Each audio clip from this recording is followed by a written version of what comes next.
ਕਿਉਂ ਐਸਾ ਮਿਲ ਜਾਂਦਾ ਸੀ। ਵਾਹ ਤੇ ਮੈਂ ਕਿਹਾ ਜੀ ਇਹ ਕੀ ਗੱਲ ਹੈ, ਤੁਸੀਂ ਹੁਣ ਇਹਨਾਂ ਸਾਰਿਆਂ ਨੂੰ ਤੁਸੀਂ ਚੂੜੀਆਂ ਚੜਾ ਰਹੇ ਹੋ। ਕਹਿੰਦੇ ਹਾਂ ਬੇਟਾ ਇਹਨਾਂ ਨੂੰ ਚੂੜੀਆਂ ਚੜਾਵਾਂਗੇ, ਤੂੰ ਹਨੀ ਹੈ ਤੈਨੂੰ ਕੀੜੀਆਂ ਚੜਾ।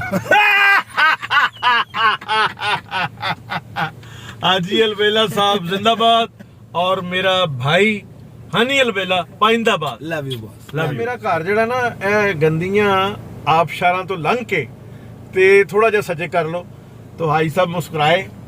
मेरी कच्ची पक्की बात पे और कह रहे बेटा जी गंदियां आबशारा नहीं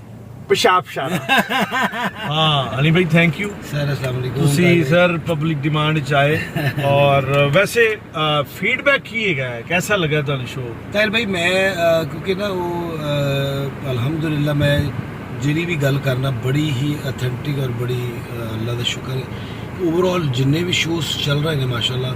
ਹਰ ਸ਼ੋਅ ਦਾ ਇੱਕ ਆਪਣਾ ਰੰਗ ਹੈ, ਆਪਣੀ ਖੁਸ਼ਬੂ ਹੈ। ਵਾਹ ਲੇਕਿਨ ਮੈਨੂੰ ਐਡਾ ਅੱਛਾ ਲੱਗਾ ਹੈ ਤੁਹਾਡਾ ਸ਼ੋਅ ਕਰਕੇ ਔਰ ਜਿਸ ਤਰ੍ਹਾਂ ਤੁਸੀਂ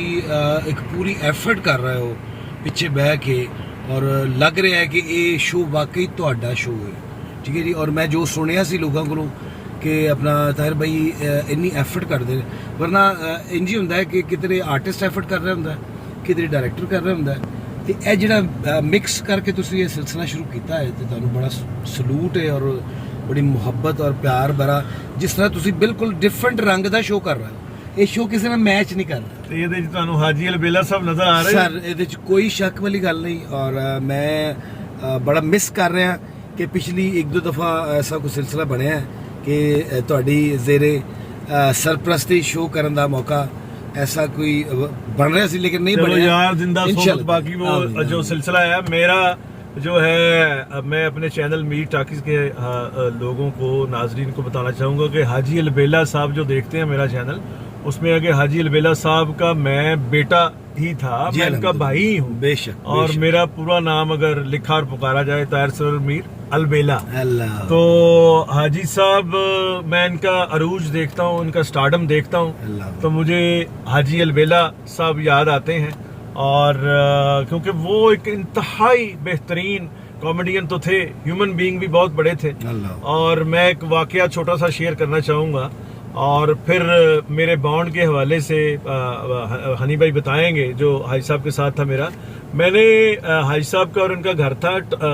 उस जमाने में टाउनशिप में, ये पहले से था तो मैंने भी उधर घर ले लिया कि भाई हाजी साहब का घर है उधर, तो मुझे भी मैं गुजरांवाला से आता था वहाँ मिल गया। अब हाजी साहब की वाइट गाड़ी में मैं जा रहा हूँ, स्पोर्ट्स गाड़ी थी उनके, और हर वक्त जो है वो टाई और सूट में होते थे। तो वहाँ रास्ते में डिस्पोजल आया तो वहाँ से गंदी थोड़ी हवा और मैंने ये कनखी में से देख लिया कि हाजी साहब ने ए जिस तरह तुहाडा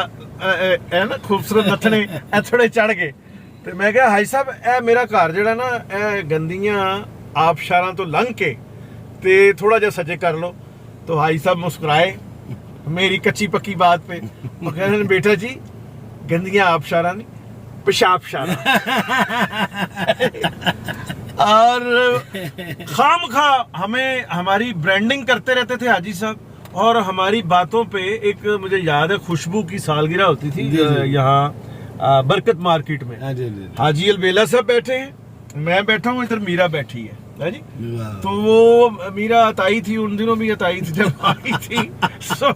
सामने कोई कॉमेडियन कॉमेडी कर रहा है तो हंस रही है, इधर नहीं देख रही। तो हाजी साहब ने ना मुझ पे गिर रही है और बड़ी फ्रैंक अंदाज में। तो हाजी साहब ने कहा, मुझे बेटा जी भी कहते थे और बाबू जी भी कहते थे, कह रहे बाबू जी एक कितने रहंदे ने? मैं कहा हाजी साहब किसी ने कुछ रहन भी दिया। तो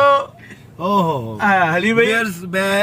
अपना ताहिर भाई की बात को आगे बढ़ाऊंगा। मैंने अब्बू के साथ, क्योंकि मेरा बड़ा टाइम गुजरा और मैं ड्रामाज में फिल्म की शूटिंग्स में मैं साथ होता था, तो मैंने उनकी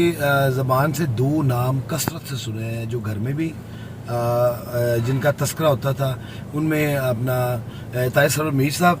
और मोहसिन जाफर साहब। और मैनू इंज ही लगता सी उदों भी कि ये वाकई मेरे बड़े भरा ने, लेकिन शायद ये सानू बुलाउंदे नहीं। ठीक है जी, इन्ना तस्करा हुंदा सी घर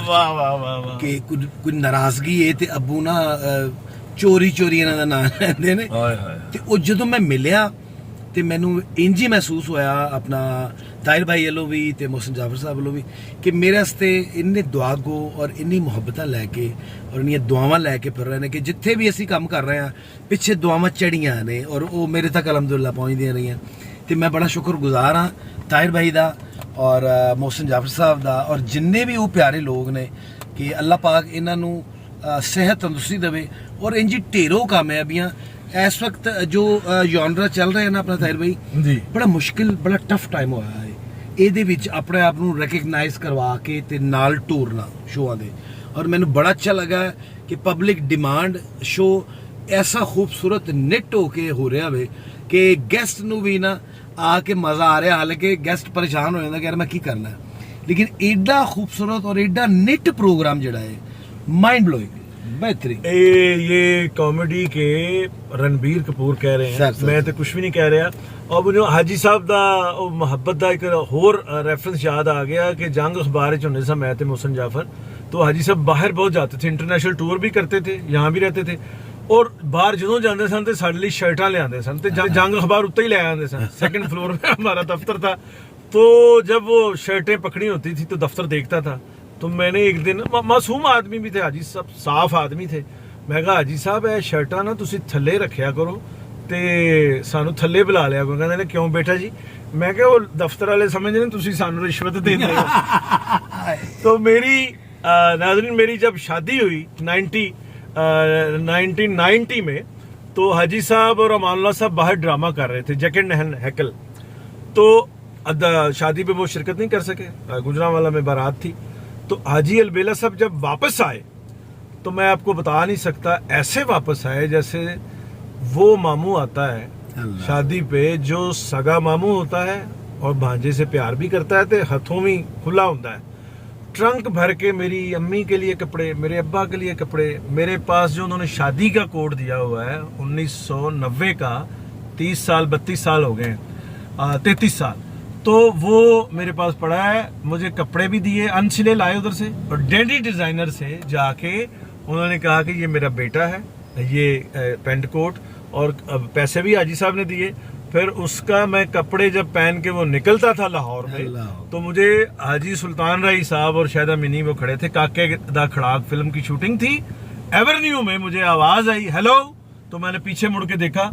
तो सुल्तान राई साहब ने कहा उन्हें इंग्लिश वैसे तो पंजाबी आर्टिस्ट थे लेकिन पूरा उनमें एक अंग्रेज था तो कहते हैं कि you wear nice jacket and pant तो मैंने बताया जी कि हाजी अलबेला साहब ने ये शादी का मुझे दिया है तोहफा वर्तन की है और डेंडी डिजाइनर से जो है वो उन्होंने ही सिलवाया है तो खैर हाजी अलबेला साहब के साथ मेरा जो वक्त गुजरा है वो मेरा एसिड है अब भी मेरी आंखों में और मेरी तबीयत और हो रही है इससे पहले कि ट्रेजेडी फिल्म बन जाए एक वाकया मैं आपसे शेयर कर दूं जरा आपको मजा आ जाए जी प्लीज चांद रात ਨੂੰ ਅਸੀਂ ਸਾਰੇ ਬੈਠੇ ਘਰ ਹੀ ਇਸ ਤਰ੍ਹਾਂ ਨਾ ਤੇ ਅੱਬੂ ਵੀ ਬੈਠੇ ਨਾਲ ਤੇ ਗੱਲਾਂ ਬਾਤਾਂ ਹੋ ਰਹੀਆਂ ਤੇ ਸਾਰੇ ਬੱਚੇ ਬੱਚੀਆਂ ਫੈਮਿਲੀ ਅੰਮੀ ਬੱਚੀਆਂ ਸਾਰੇ ਕਹਿ ਰਹੇ ਚਾਂਦ ਰਾਤ ਦੇ ਜੀ ਸਾਨੂੰ ਚੂੜੀਆਂ ਚੜਾਓ ਕਹਿੰਦੇ ਅੱਛਾ ਜੀ ਚੂੜੀਆਂ ਚੜਾ ਅੱਛਾ ਮੈਂ ਵੀ ਬੈਠਾ ਮੈਂ ਵੀ ਕੋਈ ਨਾ ਕੋਈ ਗੱਲ ਕੋਈ ਉਹ ਐਸੀ ਕਰਦਾ ਸੀ ਕਿ ਉਹਨਾਂ ਨੂੰ ਯਾਨੀ ਕਿ ਕਿਉਂ ਐਸਾ ਮਿਲ ਜਾਂਦਾ ਸੀ ਤੇ ਮੈਂ ਕਿਹਾ ਜੀ ਇਹ ਕੀ ਗੱਲ ਹੈ ਤੁਸੀਂ ਹੁਣ ਇਹਨਾਂ ਸਾਰਿਆਂ ਨੂੰ ਤੁਸੀਂ ਚੂੜੀਆਂ ਚੜਾ ਰਹੇ ਹੋ ਕਹਿੰਦੇ ਹਾਂ ਬੇਟਾ ਇਹਨਾਂ ਨੂੰ ਚੂੜੀਆਂ ਚੜਾਵਾਂਗੇ ਤੂੰ ਹਨੀ ਹੈ ਤੈਨੂੰ ਕੀੜੀਆਂ ਚੜਾ हाजी अलबेला साहब जिंदाबाद और मेरा भाई हनी अलबेला पाइंदाबाद love you boss love you thank you